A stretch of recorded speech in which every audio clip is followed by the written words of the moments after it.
Good evening once again. One more time, here we go. Friends, enemies, brothers, sisters, and welcome to the Leo and Larry Show, the place that tells you the things that you need to know and tells you the places that you need to go in order to be successful, healthy, more prosperous, and to help bring about freedom and a better planet. And as always, we have very special guest. We love the fact that when we see you, you're always telling us how much you love the program. Keep telling people to tune in. And our guest this week is Marilyn Hemingway, who heads up the Gullah Geechee Chamber of Commerce. And she does a whole bunch of other things, but I'm going to let her tell you that. Our sister right here down in Gullah Geechee land is here with us today. So welcome, Sister Marilyn and Marilyn, uh, and just tell our audience about how you came with your background, how you came to where you are now, and some of the things that you've done in the past that brought you to this place in time on your journey. Excellent. First, thank you for inviting me. I'm excited to be here. I'm in actually the midst of economic development training, which actually has quite a bit to do with what I'm doing now. I'm working on getting a certification, and if anyone uh, checks out the South Carolina Department of Commerce and learn more about this program, this institute, I encourage folks to go and get certified also. Um, Mhm. so as you said, my name is Marilyn Hemingway. I am the CEO and founder of the Gullah Geechee Chamber of Commerce and the Gullah Geechee Chamber Foundation. And how did I get here? Well, my background, I finished the University of South Carolina. That's my college degree, Bachelor's of Arts in Journalism. And I'm originally from Georgetown, South Carolina. I'm a military brat. So as a youngster, I did some traveling. My family, if you my mother and father, my paternal and maternal sides, covered the entire coast of South Carolina. My dad's family, the Hemingways in particular, are Horry, Georgetown counties. And then my mother is Charleston, uh, um, Beaufort. Had a brain freeze for a second there. Hampton, Mhm. Bamberg. We covered the entire coastline for my mother and father, both sides. My mother is a Daniel. So if you've heard of the Daniels, my grandfather was president of the State Baptist Education and Missionary Association. I come from a line of at least four generations of Baptist ministers. And on the AME side, which is my dad's side, there was a Bishop Hemingway. So Mm. religiously, I got a interesting religious Mm. background.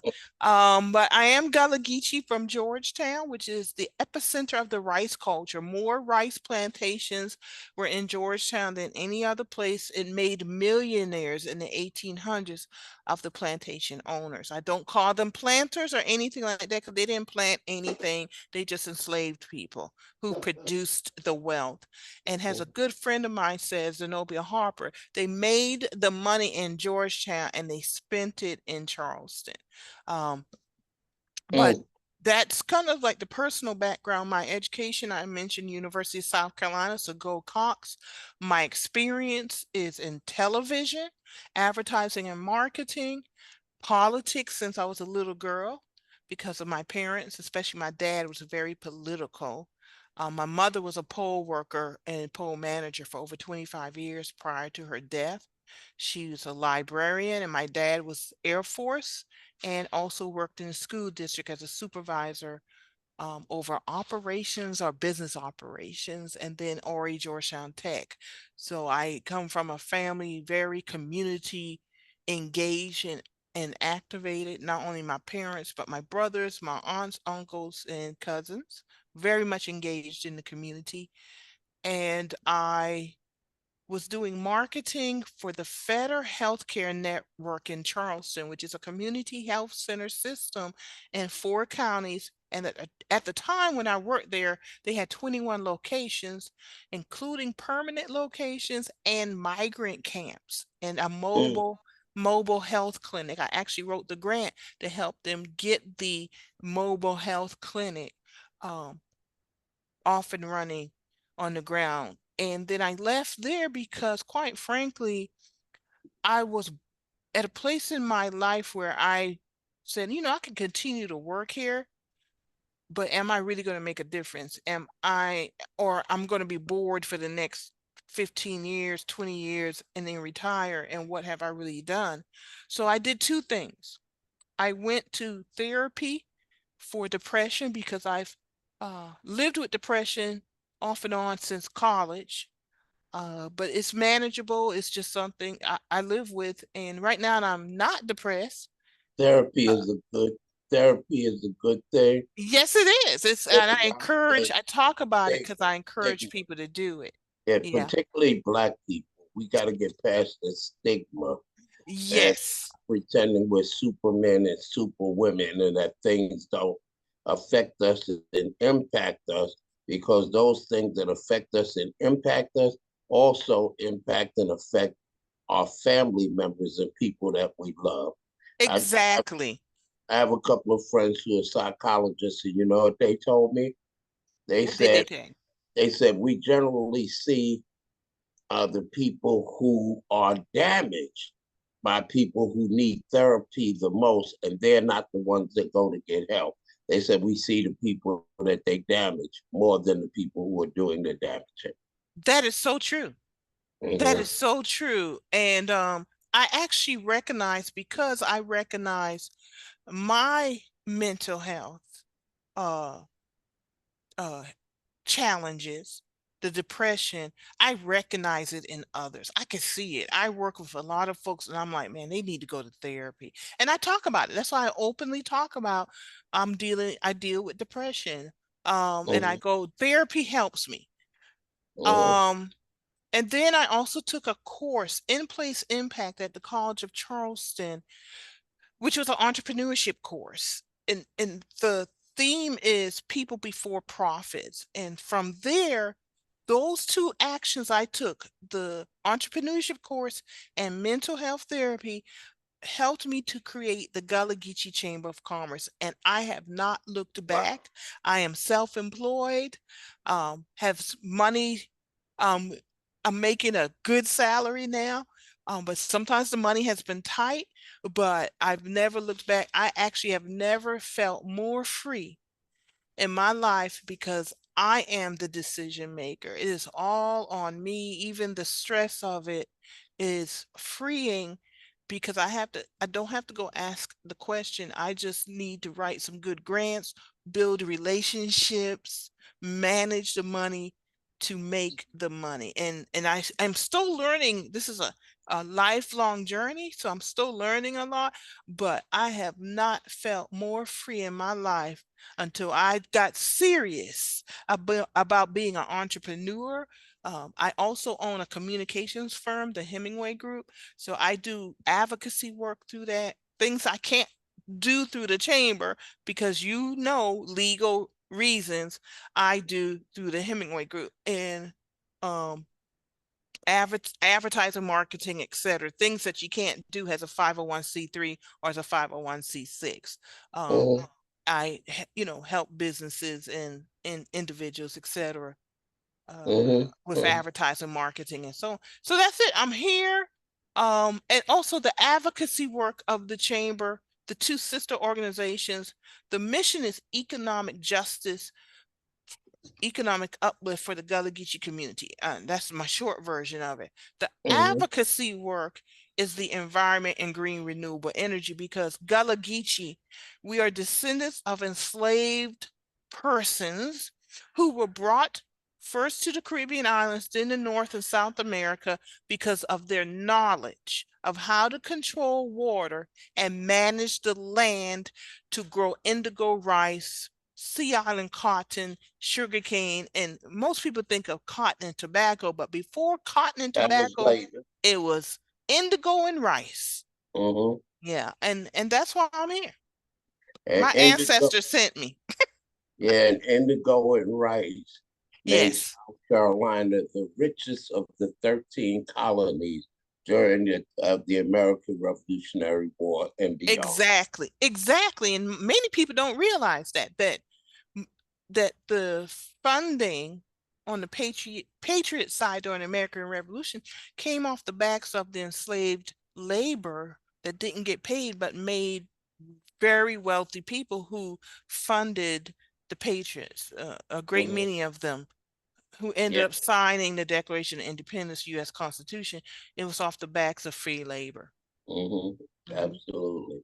And when you name the places that your family had located over time, I'm surprised you didn't say Marion County because we have a bunch of we have a bunch of Bunch of Hemingway. Hemingways. Yeah. So I have nieces and nephews who have the last name Hemingway, so we yes. talked long enough when they might wind up being cousins. Yes, and more than likely our cousins because the majority of the Hemingways, the line came out of Bucksport community in Horry County. And we do know the town of Hemingway, and I have to tell people it's all connected by water. Don't think about the highways that the cars travel on. You got to look at the waterways. The waterways were the highways. And so it's all connected. In my particular case, my grandfather, I understand he had 12 siblings. They left the family farm and they spread out. So, Hmm. yeah, I do have a lot of Hemingway cousins. Marion, North Myrtle Beach, Williamsburg County. Yeah, this and it's very distinct because we're like this black Hemingway contingent, right? People think of Hmm. Hemingway, they think of Ernest, but the black Hemingways come out of South Carolina. Hmm. Yeah. Absolutely.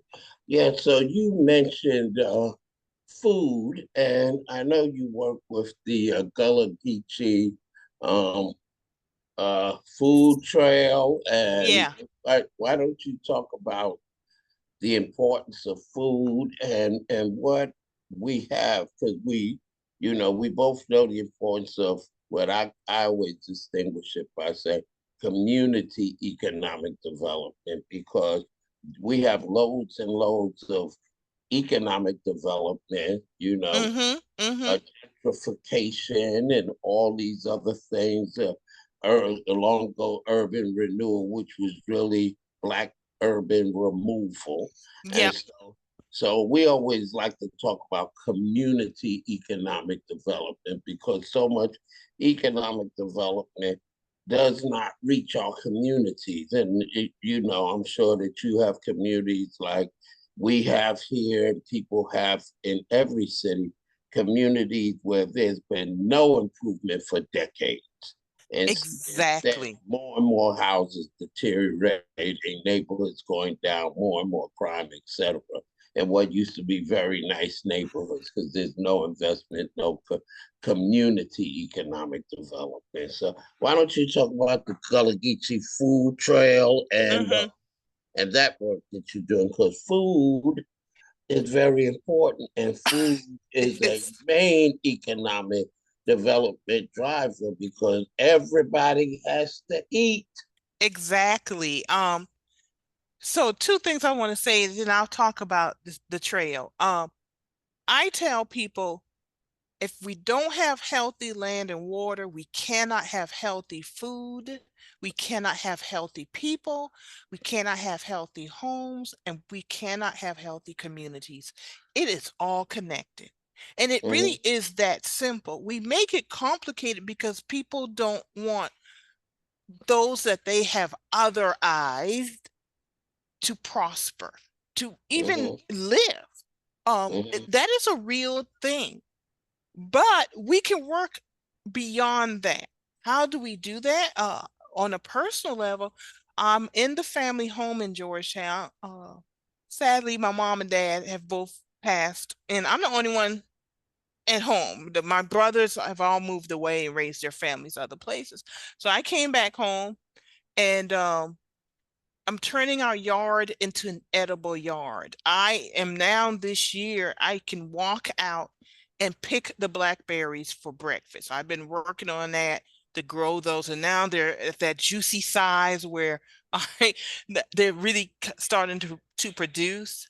Um, I have corn, I have raised beds, I have my peach tree, the apple tree, fig tree, blackberry bush, blueberry bush, and raspberry bush. Um, I have one, two, three, 4 or 5 beds in the yard. And I'm also studying, recognizing how I can forage in the yard. The darla wheat, I don't fertilize, I don't put pesticides in the yard.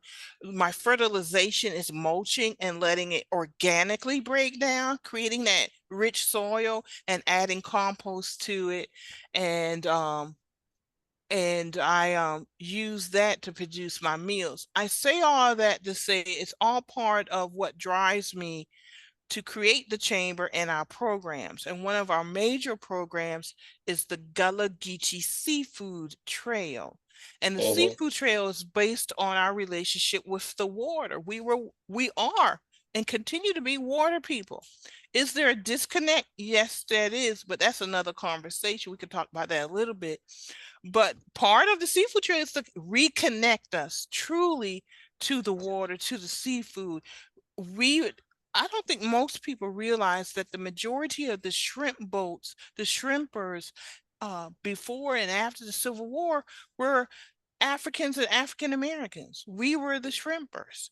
And now in doing the work to create the seafood trail, I think I know of maybe 4 boats that we actually own. There Mm-hmm. may be more because I'm just touching the tip of the iceberg. But what is this about? It's about us controlling economic uplift. If you own a boat, if we go buy what the boat produces, what they go catch, we are creating ecosystems. We're recreating that in a healthy way that it comes directly into our pots, into our homes. If you grow your food, it comes directly into your home. Not to say that grocery stores don't have a use, but our food system has become corrupted. And most of what's in the uh, grocery stores, even if it's quote unquote healthy, doesn't have a lot of nutrients because they ship it in. And by the time they ship it in, the nutrients are gone. Mm-hmm. You can literally grow that in your yard and get the healthier, the food one will taste better, but you get most of the nutrients. Um, so that's part of who I am and what we're doing. The Gullah Geechee Seafood Trail is not only about connecting to the water and to the seafood, it's about economic uplift because it is a tourism destination marketing website. We want people to go to the Gullah Geechee Seafood Trail.com and find out how to spend a day in Gullah Geechee, Beaufort County. Where are the Gullah Geechee businesses? And we break it down by you could go to the town of Beaufort, you could go to St. Helena Island, you could go to Hilton Head, and we have suggested days where you could click that day and we give a suggestion of the landmarks, museums, restaurants, creators where you can visit, learn, and quite frankly, spend your money with those businesses. We do it up and down the South Carolina coast. This month, the grant reopens. We're going to apply for the grant for Georgia, to expand it to Georgia and to continue in South Carolina, and then go to North Carolina, then Florida. This Gullah Geechee Seafood Trail.com, it's global. We want global visitors to come because the World Wide Web is a global entity. So we're using it as a economic uplift tool, an economic resilience tool, but we're also using it as an environmental tool because on the website we have a citizen science page. And that citizen science page, we are focusing on the environmental work that's being done in the Gullah Geechee communities. And we're among many uplifting the news and showing the Gullah Geechee are part of the solution in addressing environmental justice and addressing climate change and so on. So we're featuring that on our citizen science page. And as we learn more and we learn more about what the communities are doing, they will be on the Gullah Geechee Seafood Trail under citizen science page. So we're once again connecting economic justice with environmental justice. Yes. And so let's back up a little bit because the thought just hit me that a lot of people really don't know who the Gullah Geechee people are.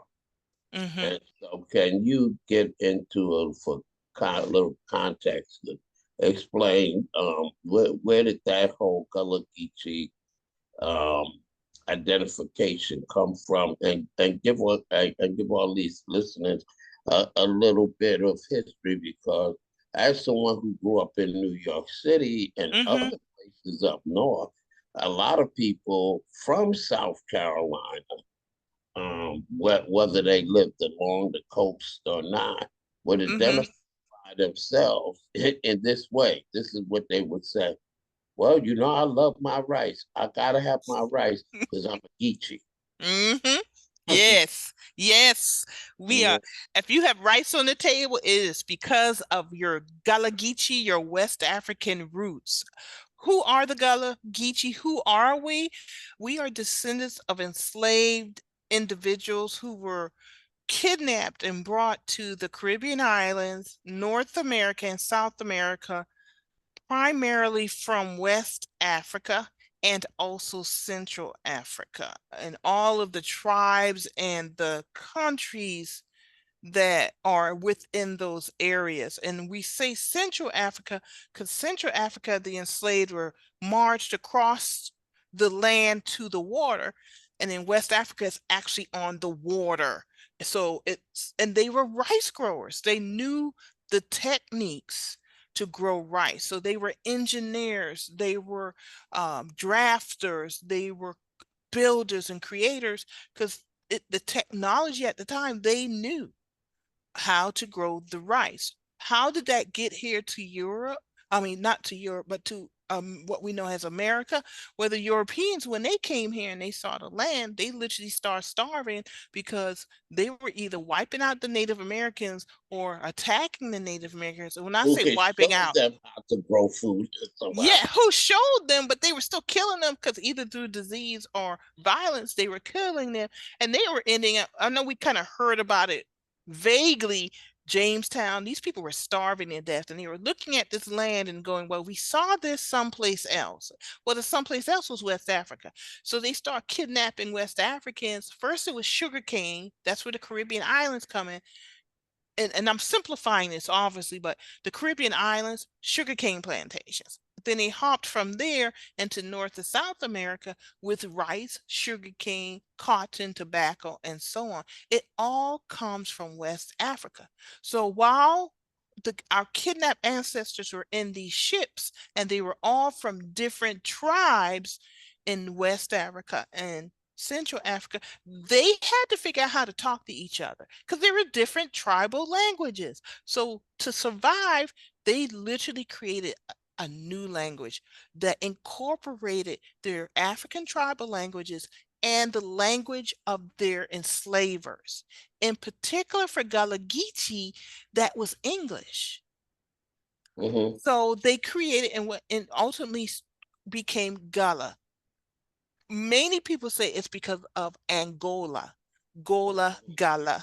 But it Mm-hmm. and then Geechee is a more parochial version of that. Because I remember growing up and folks in the choppy section of Georgetown County, where I'm from, were like, them folks for Charleston, they be speaking Geechee. They Geechee. We ain't Geechee. And I'm like, y'all sound just like them. And the reason I was saying that, and I don't necessarily sound Gullah Geechee, and I'm more likely to say it around family and friends, is because I'm being a military brat and moving around a lot really toned down my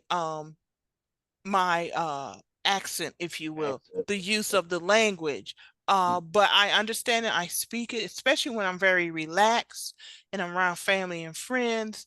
You just kind of relax and you don't even realize you're saying it. But yeah, I speak the Gullah Geechee, and I crack the teeth just like anyone else. And Mm-hmm. and that's who we are in general. The federal designation, and I'm careful to say this, and this is what people need to understand. During the Great Migration, many of us went the Eastern Seaboard, Philadelphia, Pittsburgh, New York, New Jersey, even Connecticut. I grew up knowing a whole bunch of people coming home, visiting during the summer from Connecticut. I'm like, how Black people get to Connecticut? What a great migration. Also, Mm-hmm. the Midwest was Minnesota, Chicago, California, um, Mm-hmm. because Tech. people, the Great Migration, Texas, Mm-hmm. there, um, and Oklahoma. Mm-hmm. There is Mexico. We Mm-hmm. find us in Mexico, and why? Because of the Great Migration. And what ended up happening, people are, oh, they speak Ebonics, or you hear somebody saying scrimp instead of shrimp. That's Gullah Geechee. So Mm-hmm. you're Gullah Geechee, but you're just maybe a generation or two Mm-hmm. removed from the land, but you're still Gullah Geechee. Just because you moved away don't mean you're no longer Gullah Geechee. In particular, a good sign, and you already said it, if you know you ate rice almost every day, Mm-hmm. you got Lagichi because that literally is where it came from. We were Yes. the folks who had the knowledge to Mm-hmm. grow the rice. And it actually, Europeans could not have survived. America would not be America if it wasn't for that labor, the Yes. labor, and more importantly, the knowledge. Yeah. And I I'm. did say the language was English, but Mm-hmm. if you go to South America, where actually more enslaved individuals from West Africa were taken in South America, Brazil, Belize, those countries. The difference Mm-hmm. is their European language was more Spanish. Still Mm-hmm. the tribal West African tribal languages, but the influence was Spanish. Gullah Geechee, the influence is more English, Mm-hmm. and in Louisiana, the influence Right. was French, but all of the African is West African. So we're all cousins. We're all Mm-hmm. cousins. That literally is the difference. And within those contexts, you developed these traditions. But just as jazz came out of Louisiana, we had jazz in South Carolina, Gullah Geechee, because one example is the Jenkins Orphanage Band in Charleston. Jazz. They didn't go to Louisiana and learn jazz. It all came from West African music traditions. It came from the West African, the spirituals that were developed from the enslaved who created these work songs, these spirituals that evolved into jazz, blues, bluegrass, country, and eventually hip hop, and so on. All of that is embedded in West Africa.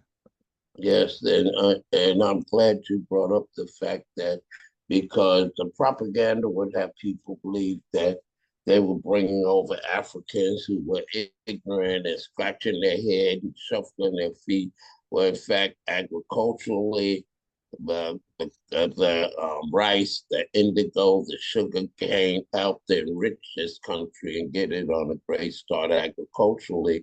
And then also the engineers, it was Africans, enslaved Africans that built Washington, D.C. That built the financial district we call Wall Street today. And Exactly. my mother who is, my beloved mother who's with the Lord now, Mm-hmm. um, she spent all of her life saying scripts, street Yep. streets, Screet. and, and, Mm-hmm. and on soda, Yep. and so yeah, so we have those connections, and for me, I did my DNA, so I know my DNA includes Nigerian, Ghanaian from Ghana, the Congo, and also Mm-hmm. and also Angola. So definitely Gullah Geechee. That's definitely in my blood. But let's Yes. talk some more about the Gullah Geechee Chamber of Commerce as well. Sure.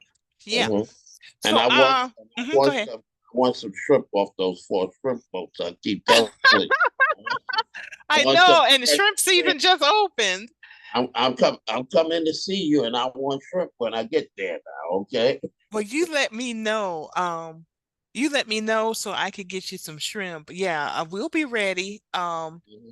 So the Gullah Geechee Chamber of Commerce, I started in 2018.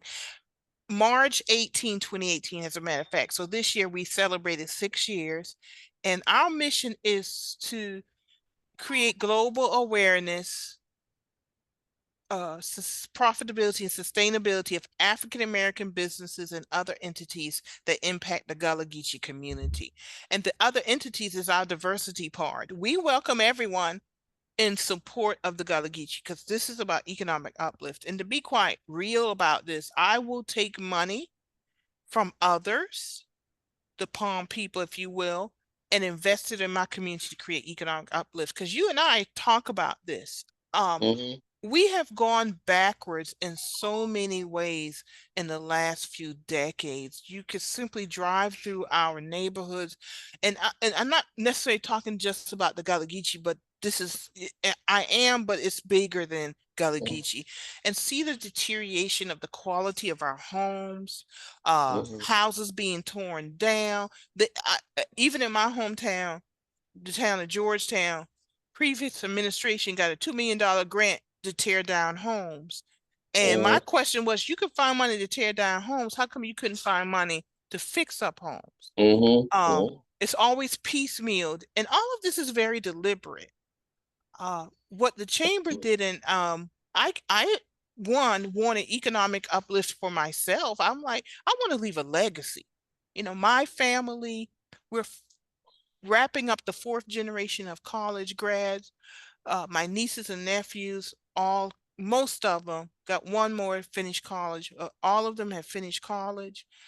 They got good jobs, but I wanted to create the family wealth more to leave them something in a trust where they had the option of not just going to college, but if they wanted to start a business, they could tap into the family trust. And I'm not saying we've been fortunate and blessed to have uh, last 2 or 3 generations of middle class upbringing, but I see what's happening in this world, and it would be beneficial to have that cushion of a Mhm. trust to access to funds, right? So part of my legacy is to create that. In doing that for myself, I also said, why not my community? I looked at the community and said, we haven't had these conversations about economic resilience and uplift and creating generational wealth. And I thought, why not? So I created the Gullah Geechee Chamber as that vehicle, and not knowing that in a couple years, the Gullah Geechee Cultural Heritage Corridor Commission, which is the federal National Heritage Area Commission, um, did a market research report that they released in 2021 that said the Gullah Geechee tourism potential is $34 billion a year. Wow. And That's a lot of jobs, a lot of businesses, a lot of new homes, a lot of young exactly. people going to college, a lot of all kinds of things. It's a game changer. It's a Mm-hmm. game changer. And the asset that's going to create that is the culture, the Gullah Geechee culture. We own that. That is who we are. And has the chamber, tell people, has the chamber's representative, that we have to learn how to monetize 10% of the culture to retain control of 100% Mm-hmm. and make it sustainable and scale it up, make it expandable. It is happening. There are more and more people getting it and understanding and putting things in place to make this happen. And the Gullah Geechee Seafood Trail, it's part of that infrastructure. Now that's a vehicle to market the businesses globally. And there are others who are working to put things in place, as you said, small businesses, Airbnb. Get your Mm-hmm. house in order, and people will come and they want to learn about Gullah Geechee, not only because 80% of African Americans can trace their roots back to the Gullah Geechee, in particular South Carolina and Georgia, but Europeans. South Americans, China. I've gotten phone calls from the Chinese media wanting to know more about Gullah Geechee. Across this nation, people want to come. We're putting the infrastructure in place so that creates real economic change and Mhm. resilience. But we can't do it if we don't keep the environment in which gives us sustenance and sustainability is not healthy. Right. And I want, because you drop it, and so many young people say you're dropping so much knowledge.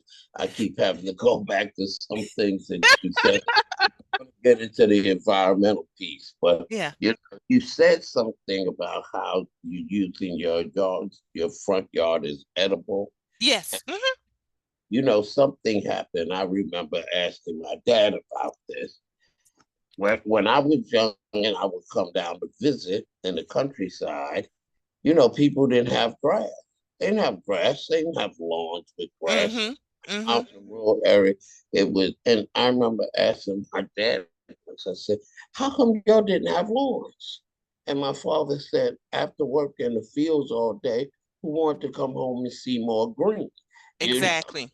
Mm-hmm. but, Mm-hmm. but the other side is because they were using their land, to raise hogs. It was a place where the chickens could walk around the house and they had food to eat and eggs and etc. Yeah. And while you were talking, I thought to myself, I said, well, what made us decide to only use our land for grass?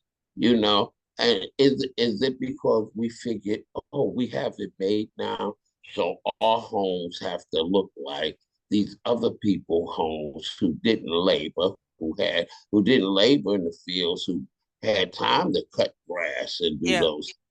Yeah. Because what you said, when you said, I was like, wow, all of us, we always talk about how we need land and to grow food, and we have these little box gardens, which are great. They help people to understand things and how to grow food. But most of these little box gardens, you could feed a family Yeah. for a whole year. A family of 3 or 4 you can feed. Yeah. Why? Yeah. Why? You know why? I'll Why? tell you why.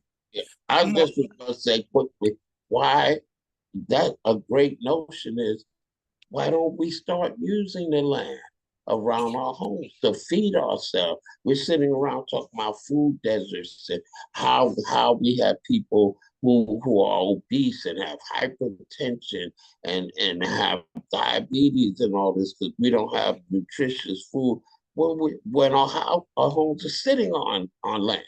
Well, yeah. we don't have to wait for a supermarket to come. We're sitting on land. So I'm Exactly. sorry. Go ahead. Go ahead. You just gave me that thought, that spark, that maybe Well, it's we need to be educating people about. Use the exactly. land on. Yeah. That's Mm-hmm. revolutionary. And I'll Mm-hmm. tell you why. It's marketing. We have been, and I work in marketing. I didn't study it. I studied journalism, but I've worked in marketing. And I think it gives me a little bit of objectivity about it. But marketing has done a lot of harm. And how Mm-hmm. do I know? Because you touched on it with why are we not growing food in our yards and stuff, because when they built the suburbs after World War II and they were selling the suburban dream, that's when they started selling the lawns because they were saying if you grow a lawn, that meant you had extra money. Mm-hmm. It became a class thing. A You've class. made it. Grass is about classism because you've made it that you don't have to grow your food. You can have a pretty lawn and then you go to the grocery store and buy your food. What is killing us?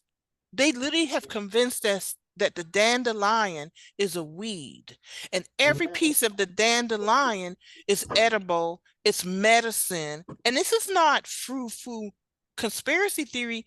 This is scientific proof. The Mm-hmm. dandelion is a plant that the good Lord gave us, and every piece of that plant is edible, it's herbal and medicinal, but we have been convinced by marketing by a chemical company that it's a weed. They spray the chemical to kill the weed. It gets in our land and the water. We drink it and cancer rates go up. Then they turn around Mhm. and the same chemical company, which is now a pharmaceutical company, creates the medicine to cure the cancer.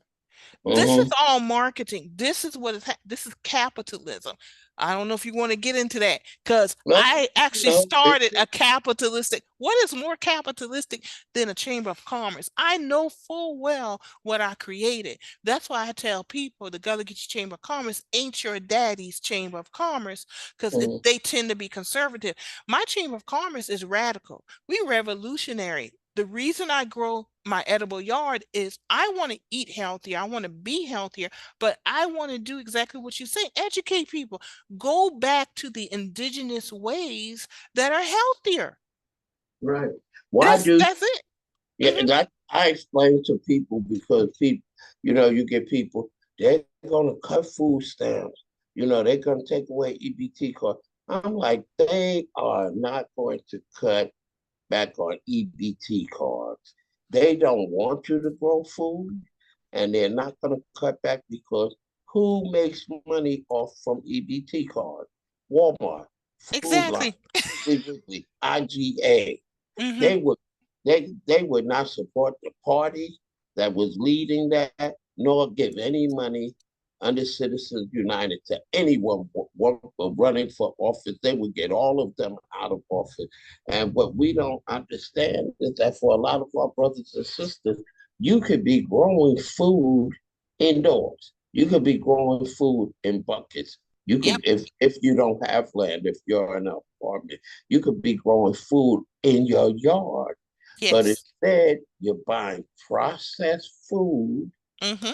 that is not good for you or your children. You're buying food loaded with salt and sugar and preservatives that are not good for you. You're eating smoked meat filled with nit, nit, nitrates, Nitrogen. Yep. yeah, Hmm. nitrates, which cause cancer if consumed in large Hmm. amounts. People Hmm. don't understand. It's not a conspiracy. It's not wild ideas. It's reality that people are profiting off the fact that people do not grow their own food. They don't Exactly. have food sovereignty, which means control over their food. They don't have food sustainability. Look, so I'm getting excited now. You got me excited. But I'll just say one thing, and then you can go. One of the biggest farces that took place recently in our history was the shortage of baby formula.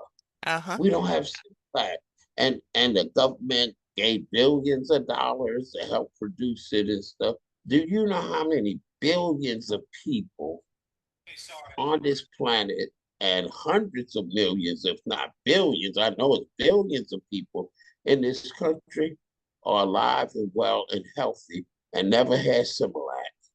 They, Hmm. they grew up on carnation milk with some Cairo syrup. Yep.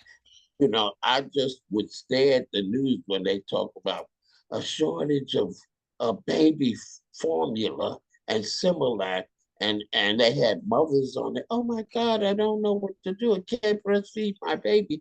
And I was like, did we lose like basic knowledge We did. that caused the human race to be here? you Yeah, know. we did. Mhm. We did, and that was very deliberate. Mhm. And so part of the work of the chamber and the advocacy of the environment is getting back to our roots. I remember, you talked to some folks like Aunt Pearlie Sue, um, from Beaufort, who's said, uh, she didn't get seafood until her late 20s. She never knew that you could buy seafood from the store. And I agree with her. I used to go crabbing. My mother on Saturdays, we wanted crabs. We didn't go to the seafood market. We went to the Mackenzie Beach and we went crabbing and got bushels full and took it back home. Uh, I got Crab, oysters, you didn't. crab Yeah, nets right. I got crab nets right now. yeah, yeah, Yeah. yeah. And then I remember getting eggs in college because we all knew someone who had the chickens or the vegetables. My uncle, till he passed, would grow the yams and stuff and put it in the back of the trailer and Mm-hmm. just take it to the neighbors and give Mm-hmm. food to the neighbors. I mean, that was one of the things he was known for because he grew up as a farmer. Uh, my grandmother's yard, the backyard, had two fig trees, pecan tree, pear tree, apple tree.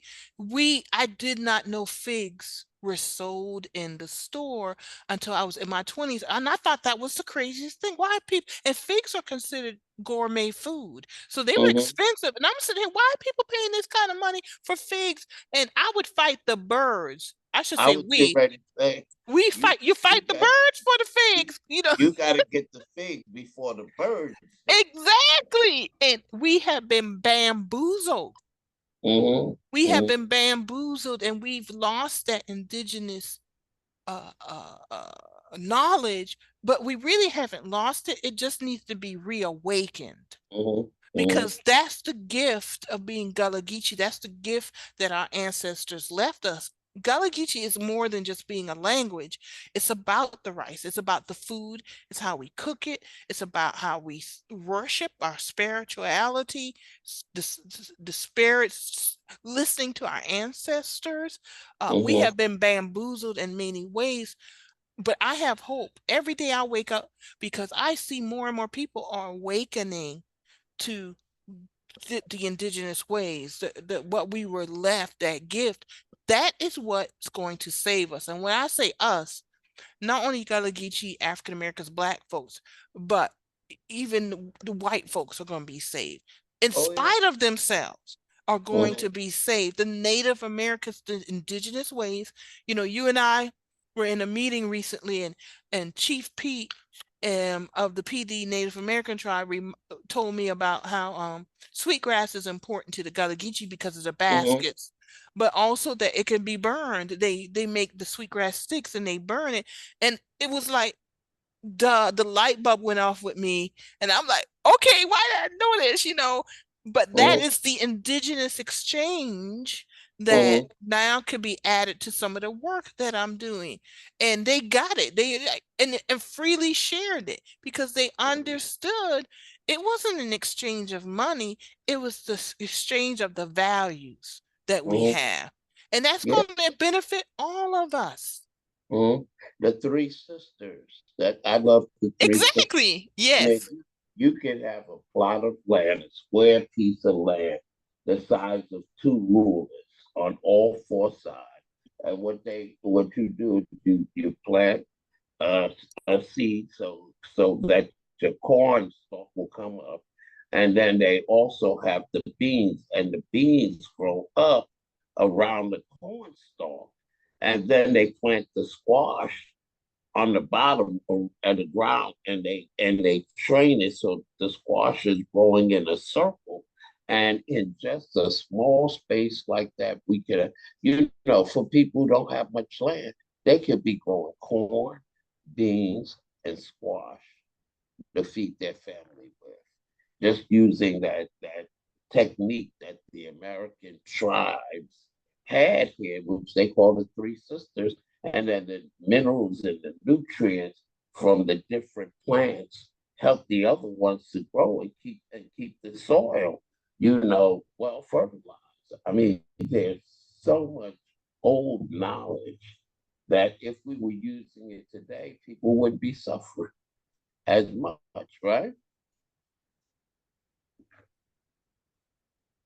Hello, Marilyn?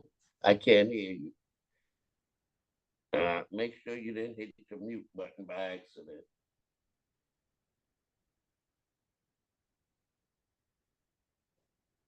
Hello?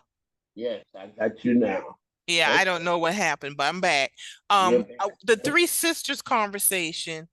Yes. I went Mm-hmm. back home the next morning. I got up because I had planted two corn stalks with the tomatoes, and you were told don't do it with tomatoes because tomatoes and corn are not companion plants. And I took Mm-hmm. my time and transferred the tomatoes and the corn. So I'm hoping the corn is looking, well, I did trim a little of the leaves, but I think did not cause lasting harm, watered them good and everything with rainwater.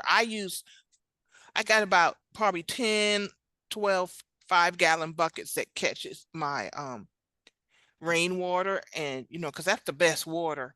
And Mm-hmm. I just soaked it good with that. So I think I'm going to be okay with those, but I have some more. So I mean, my tomatoes, things are just coming in so good. And these are all 4x4 beds. And people, oh, the soil is going to be so expensive. I started my beds cardboard, Mm-hmm. sticks, leaves. Then I put the soil on top of that, mix the soil, and then I got like peat moss, uh, potting soil. I mixed the soil to Mm-hmm. spread it, and then I got straw. A certain time of year with the straws available, I go and get that. Now I'm at the point, and compost. Anything I eat, I put in a 5-gallon bucket with the top, and that becomes my compost. And I mix it directly in the soil because the worms are going to come up through the cardboard, and they're going to get that food, and then they're going to start casting, their excrement is Excellent. nutrient. And it all every year I just kind of go up and stir it up. I add more to it. My Mm-hmm. yard, I have a gentleman, because there's still parts of my yard is grass as I convert it. He comes and cuts that, and I tell him, don't throw anything away. You put it over this section in my yard because it's going to break down. That's how soil is created, by Mm-hmm. breaking down the sticks and the leaves and the soil that's already there, get the worms in it. That's where your Mm-hmm. butterflies are going to lay uh, the cocoons, the eggs, etc., the bees. And this year, I can see the beginning, the 2 years of work that I've already put in. I've had more bees, more butterflies, and those are your pollinators. As Mm-hmm. the vegetables grow, you need the bees and the butterflies and the other insects to pollinate, so you can have the fruits of your labor, the vegetables and everything.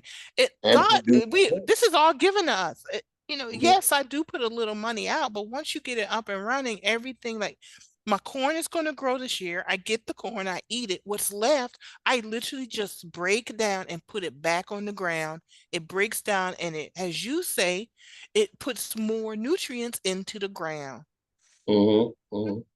Yeah. So it's so much, and then these are, we're talking about doing it small scale so that you have business, that you're feeding your family, but you Mm-hmm. can you can also create businesses. You Yes. know, we need to go back to the day, and we're actively trying to recruit some young people who want to be in business, who don't want to work for minimum wage, who want to have no limit on their income, because you literally can grow food. A group of people can get together and grow food, and then sell with the excess that you have. You can sell it so that Exactly. you're creating your own business, your own small business. And so there's so many things that can be done. But we want to get to because to mention the environment, we got all excited and caught up. But I'm going with food production and food sovereignty or food freedom, you know. Um, Talk about the environmental piece. Talk about what's being done to our land, which is causing it to brownfields, et cetera, where we have land that can't be used because of the damage that's been done to the land. I'm thinking about a spot right now in Florence, a Mm-hmm. large piece of land, a lot of grass that has heavy metal contamination, and it's Mm-hmm. right by an apartment complex. And Dr. Florence Naru, who's a botanist and soil expert from South Carolina State University, said when it gets really dry and the wind is blowing, and that soil with heavy metal contamination is going in there towards the apartment complex, and it can cause health damages. And I'm Mm-hmm. looking at that this large piece of land that could be an urban farm Uh-huh. and feed the same people right in that apartment complex who are low income, you know. Mm-hmm. So, but so let's talk about damage to the environment, like you said, land and water. That is Yeah. so necessary for food production. It's so important because you just gave a very good example. Even like the city of North Charleston, most people don't realize North Charleston soil is so contaminated, you can't put anything into the ground that is edible. So there is Fresh Future Farm down there. They started out, they have a city block. Miss Jermaine Jenkins, love Jermaine. She's just really smart and doing her thing. Everything is built above ground. And what she did was cardboard, wood chips, everything she grew, even the banana trees that produce bananas, once the harvest was over, you break it down, you put it back into what you've built up, it breaks down and creates the healthy soil. Mm-hmm. This is because we have poisoned too much of our land through industry. Uh, uh, there's so many industries, the plastic industry, chemicals, steel, even the paper mill. And I say that because in Georgetown we got the steel mill and paper mill. And don't get me wrong, I understand the history of these things. I understand why they were created. The middle class was created in Georgetown by and large because of the paper mill, steel mill, but we paid an environmental price for that. And this is stuff. Now you got PFAS, the forever chemicals, PFAS, for those of you who don't know, they're not disappearing at all. Lead is another one. We've heard about lead in the paint, asbestos. They went back in and supposedly cleaned all of that up, but there are lingering impact in the land and in the water. The rivers that have signs that say don't fish or fish once a week. We recommend you only eat out of this river once a week. I remember when that happened with the Sanpet River. I was in middle school, so we're now talking like 40, probably 45 years ago. Um, we just stopped eating in Sanpet River. It was crazy. I'm like, eat once a week. How do you know? And even now to this day, I talk to the fishermen because of the work I do. We like they see the fish with the warts on the fish and the bruises and the stuff and split heads and stuff because of the chemicals in the water. Um, so for us to correct this, we're gonna have to make some changes. That's why I gave Fresh Future Farm as an example. Test your soil before growing in it, so you can know. But and that's not a no. Don't ever take no as an answer. No, you can't grow. No, you can figure this out. Grow above ground. Do and with Fresh Future Farm, they didn't do the formal raised beds where you got to have the wooden signs or the concrete. They literally just put everything on the ground and built it up.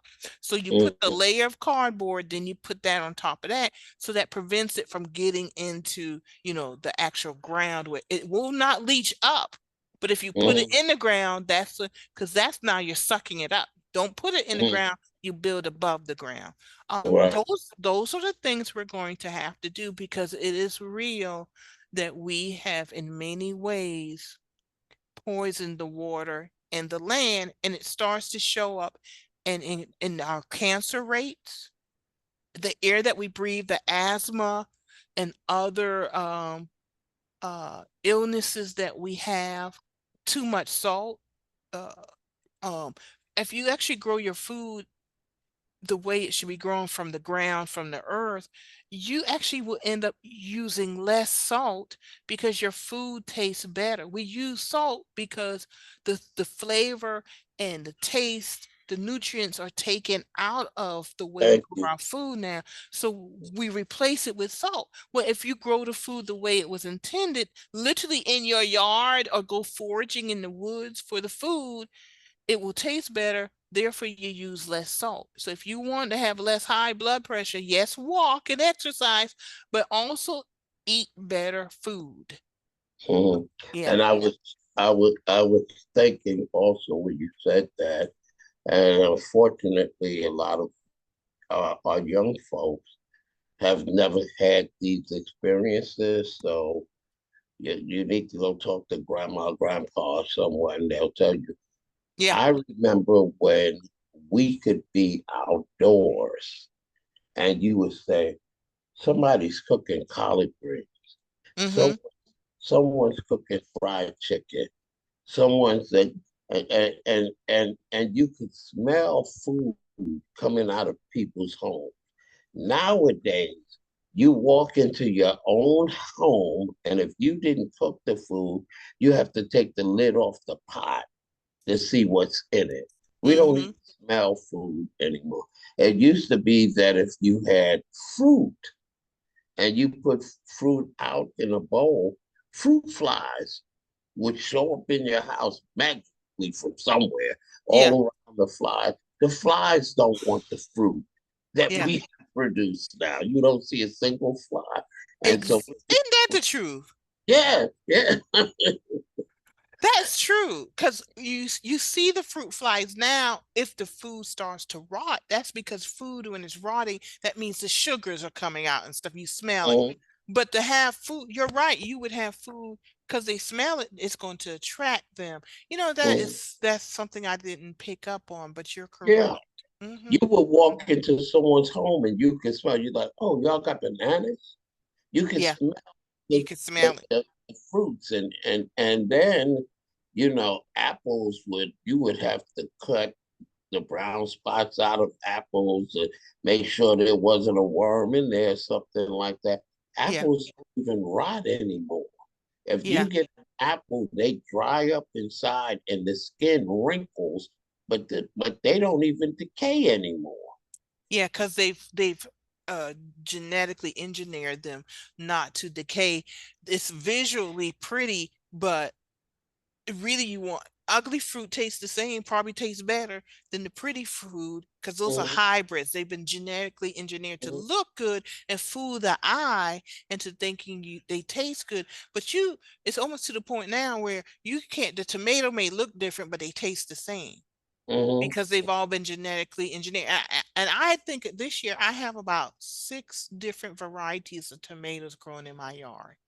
mhm, mhm, Everything from the purple tomato to the cherry tomatoes and none of them are hybrids.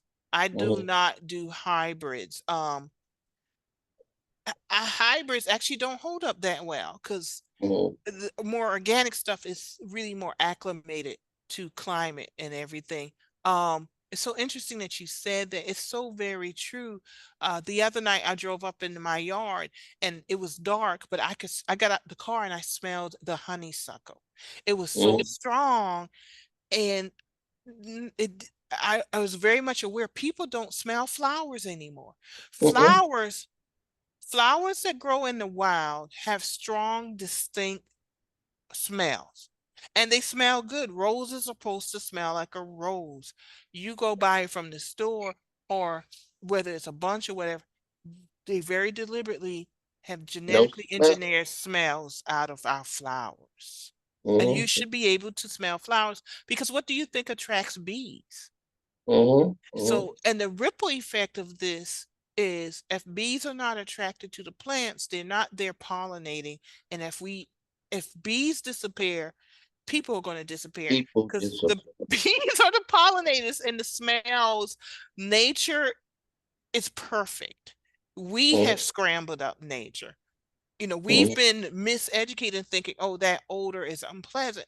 That odor was produced for a reason. So it's not unpleasant. You've just been bamboozled and taught that. And we have to relearn our connection to nature, to our environment, and understand we are the environment and the environment is us.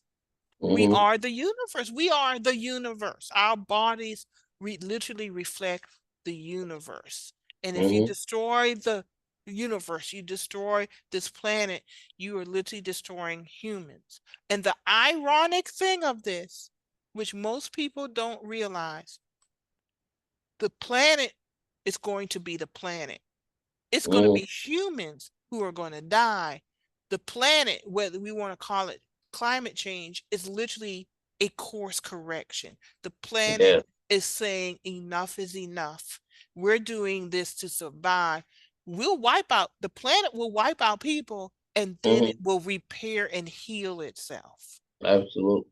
I remember Bill Maher saying on one of his shows, and it stayed with me, and it was so many years ago.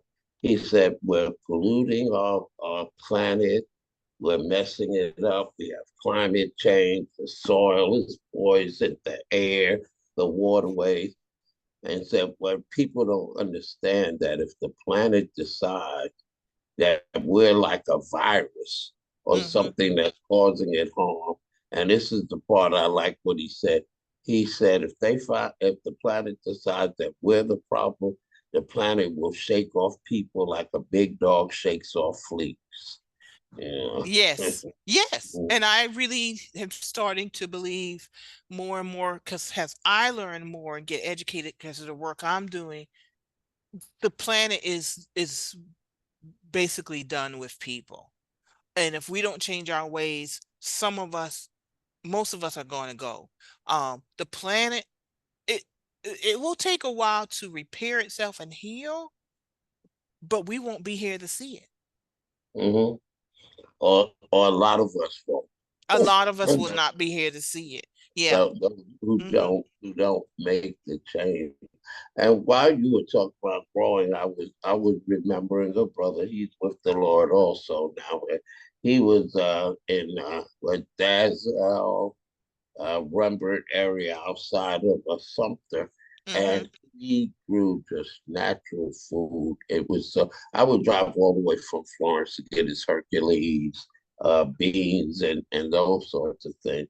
And I was visiting him one day and getting some watermelons because Hmm. all his stuff was natural, organic, nothing genetically modified. And I saw a bunch of watermelons in the woods, and I'm like, what are you doing with all those watermelons? Something was wrong. They weren't good. And he looked at me and he said, no, man, you got to harvest the seeds. He said, Hmm. how do you think we plan for the next year? And then I thought about it. I was like, that's right. That's what people used to do. They didn't go to Lowe's or Walmart or different places to buy seeds. They had good seeds that produced good food, and they made sure they did eat everything, and they harvested enough seed for the next year's planting. Yeah.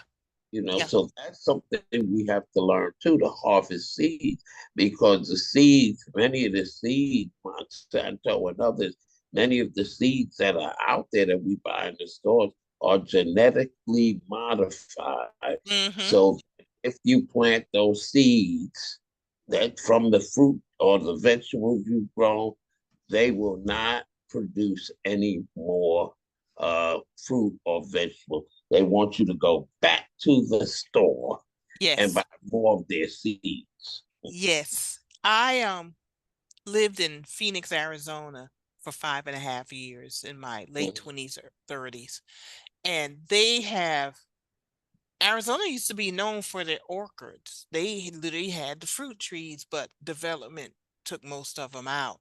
But Mm-hmm. what they did is they still have fruit trees, grapefruits, oranges. I have a niece, they have the grapefruit oranges in their backyard. So that's a lovely thing. They literally can go and eat all Mm-hmm. that. Um, but they have the trees around the highways and stuff, and they're ornamental. They grow in the grapefruit, they grow in the oranges, but they're ornamental. And you don't know that if you just go visit. Because I remember my middle brother, we were all out for my niece's wedding in Arizona, because that's where my oldest brother raised his family, and they're not coming back. They're out there. And we were riding in the car going someplace, and he's like, man, we got to stop and pick up all that fruit that's on the ground. Literally dozens and Mm-hmm. dozens of trees, dozens of fruit on the ground. So hundreds on the ground. And I said, no, no, you don't want to do that. And he said, why not? I said, because they don't taste good, because you have to fertilize fruit trees when they're grown like that so they aren't bitter. But the city, they have all these trees growing all this beautiful fruit, and it's not edible because they don't fertilize the trees, because they don't want people who are homeless to get the fruit. They don't want No. people to be able to literally walk up to those trees and get the fruit. So they deliberately do not fertilize the trees. Mm-hmm. Wasted food on the ground every year. Literally just fall. The birds won't even eat them because they're not edible. They know they're bitter. So the birds have been trained. Birds don't touch them. Mm-hmm. And all they have to That do is, is fertilize the trees. What a waste. What yeah, a waste. Hmm. with the homeless population growing, with kids so hungry that they have to put processed foods in their backpacks for them to eat over the weekend. But growing food naturally so hungry people and homeless people can eat is a no-no. But Yeah. Marilyn, we are running out of time. And Loretta is signaling me, cut it, cut it, cut it. But it was great having you on. We have to do it again. You've been out to our training center and see what we're doing, training people, food production, and doing things, in a better way. And I have to get out there and see what you guys are doing, Gullah Geechee, Food Trail, etc. So I hate to bring it to an end because we had such a great conversation. But why don't you tell our listeners how they can reach out to you and learn some of these things and more so that we don't have to have hungry people, we don't have to have food deserts, we don't have to have people dying early in life because they haven't got the proper nutrition. How can they reach you now? Exactly. We have three websites. The first one is GullahGeecheeSeafoodTrail.com. That's our destination marketing website. Go there, learn a lot. It's a beautiful website. And then for the business of the chamber, you can go to GullahGeecheeChamber.org. That's for the chamber. You can also join the chamber. We're getting ready to revamp our membership and reset it because of COVID. We actually stopped charging, but we got to get that back up and running again. So go to the website to learn more about the chamber at GullahGeecheeChamber.org. And then the Chamber Foundation, our 501c3, is GullahGeecheeFoundation.org. Uh, please visit there. You can make a donation to the foundation. That's our 501c3 that helps fund our educational work with the environment, workforce development. I forgot about that. We're getting ready to kick off our workforce development with solar panels on June 17th. I'll be happy to share that information with you. Also, I'll send you a flyer about that, Reverend Woodbury. Right. Our office number is 843-436-2400. That's 843-436-2400 is our office number. You can call that number, leave me a message. I no longer give out my cell phone. I get so many phone calls. Mm-hmm. But call, leave a message with our volunteers, and they will forward the message on to me. But visit our website. It has our contact information on it. And also, we are all over social media: Facebook, Twitter, LinkedIn. What's another one? Instagram. All that I just said, we are on Instagram, all of those, Facebook. So you can check us out on social media. Just type in Gullah Geechee Chamber Foundation or Gullah Geechee Chamber or Gullah Geechee Seafood Trail. It will come up if you do that search. I'd love to hear from folks. We got great things going, happening. Stay tuned with us. More to come that are in the works. And so just stay in touch with us, reach out, and come on down and visit us also, and spend money with our small businesses. That's what we're about. Okay, thank you so much, Marilyn Hemingway, the Gullah Geechee Chamber of Commerce, the Gullah Geechee Seafood Trail, and so many more. And if you want to contact me, Reverend Leo Woodbury, you can do that by going to info@newalphacdc.com. Visit our website, www.newalphacdc.com. And also, you can call me at the church where I still am pastoring, and we have a great time in the Lord. And that is Kingdom Living Temple, 705 South Irby Street in the city of Florence, South Carolina, 843-799-0740. And so until next week, this time, if the Lord so wills, don't forget to go to the place where you learn the things that you need to know and find the places where you should go by listening to the Leo and Larry show. God bless you, one and all.